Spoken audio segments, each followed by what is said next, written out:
ମୁଖ୍ୟମନ୍ତ୍ରୀଙ୍କ ବଡ଼ ନିଷ୍ପତ୍ତି। ଅକ୍ଟୋବର 1ରୁ ଏସବୁ ଗାଡ଼ିକୁ ମିଳିବନି ପେଟ୍ରୋଲ, ଡିଜେଲ କି ସିଏନ୍ଜି। ନୂଆ ନିୟମ ଲାଗୁ।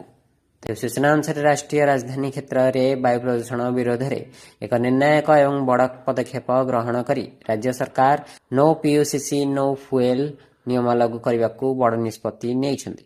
ବର୍ଷ 2026 ମଧ୍ୟରେ ପ୍ରଦୂଷଣ ସ୍ତରରେ 30ରୁ 35% ପର୍ଯ୍ୟନ୍ତ ହ୍ରାସ ଆଣିବା ଉଦ୍ଦେଶ୍ୟରେ ଏବେ ପୁରୁଣା ଏବଂ ପ୍ରଦୂଷଣ ବଢ଼ାଉଥିବା ଗାଡ଼ିଗୁଡ଼ିକ ଉପରେ ସମ୍ପୂର୍ଣ୍ଣ ଭାବେ କଟକଣା ଲଗାଯାଇଛି। ମୁଖ୍ୟ ଶାସନ ସଚିବ ଏସ୍ପି ଗୋଏଲଙ୍କ ଅଧ୍ୟକ୍ଷତାରେ ଅନୁଷ୍ଠିତ ଏକ ଉଚ୍ଚସ୍ତରୀୟ ବୈଠକରେ ଏହି ନୂଆ ନିୟମକୁ ସବୁଜ ସଂକେତ ମିଳିଛି। ଆସନ୍ତୁ ଜାଣିବା ଅକ୍ଟୋବର 1 ତାରିଖରୁ ଏନ୍ସିଆର୍ର ପେଟ୍ରୋଲ ପମ୍ପଗୁଡ଼ିକରେ କ'ଣ ବଡ଼ ପରିବର୍ତ୍ତନ ହେବାକୁ ଯାଉଛି। ଉତ୍ତରପ୍ରଦେଶର ଏନ୍ସିଆର୍ ଜିଲ୍ଲାଗୁଡ଼ିକରେ ଥିବା 1041ଟି ପେଟ୍ରୋଲ ପମ୍ପରେ ଆସନ୍ତା ଅକ୍ଟୋବର 1 ତାରିଖରୁ ଏହି ନୂଆ ନିୟମ ଲାଗୁ ହେବ।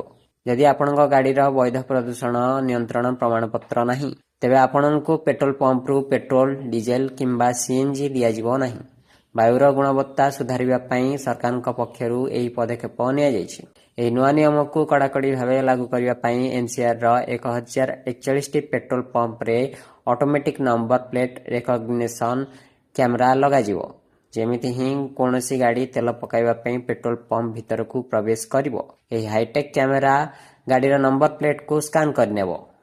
ସର୍ଭର ସହ ସଂଯୁକ୍ତ ଏହି ସିଷ୍ଟମ ତୁରନ୍ତ ଜଣାଇଦେବ ଯେ ସେହି ଗାଡ଼ିର ପ୍ରଦୂଷଣ ସାର୍ଟିଫିକେଟ୍ ବୈଧ ଅଛି କି ନାହିଁ। ବ୍ୟୁରୋ ରିପୋର୍ଟ, ନବୀକରଣ ଟିଭି।